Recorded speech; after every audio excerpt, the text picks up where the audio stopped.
माझी सुद्धा गोळी सुटली. म्हणजे मी तर 15 दिवसा ह्याला गेले होते प्रकृतीला. तिथेच माझी एक दिवस अर्धी अर्धी गोळी सरांनी 8 दिवस पहिले केली. नंतर एक दिवसाआड एक गोळी केली. आणि घरी आल्यावर 8 दिवस फक्त मी एक दिवसाआड घेतली आणि लगेच माझी बंदच झाली. मग मॉनिटर केलं दर आठवड्याला वगैरे.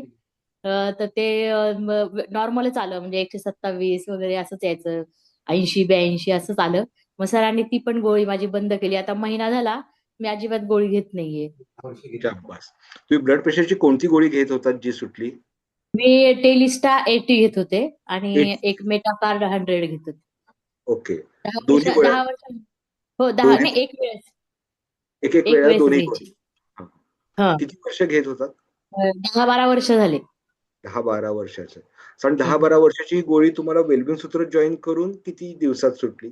म्हणजे मी वेलबिंग स्वतः L2 म्हणजे हे ऑक्टोबर मध्ये सुरू केलं 30 डे चॅलेंज. आणि आता मार्च मध्ये फेब्रुवारी मध्ये मी जेव्हा प्रकृतीला गेले तिथंच मी L2 पण जॉईन केलं आणि तिथेच माझी गोळी अर्धी निम्मी सुटली. आता घरी तर आल्यावर तर काहीच, आता महिना झाला गोळी नाहीच आहे.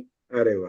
येस. हम्म. पण जेव्हा तुमची गोळी सुटली असं झालं, बीपी नॉर्मल येते, तेव्हा घरच्यांच्या सगळ्यांच्या काय रिॲक्शन्स होत्या? हो, त्यांना छान वाटलं, बरं झालं म्हणाले सगळेजण.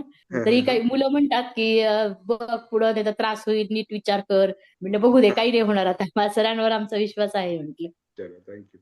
प्रकृती रिसॉर्ट मधले सगळे उपचार कसे वाटले? हो, छान होते, मस्त झालं सगळं, अगदी फ्रेश वाटत होतं. आणि हा. सगळं अगदी आयतं खायला मिळत असल्यामुळे मग तर अजून छान वाटलं तसं. चलो, व्हेरी गुड, थँक्यू. हम्म. बऱ्याच जणांना मंडळी थायरॉइडच्या गोळ्या सुटणारे बरेच लोक आपण बघतोय.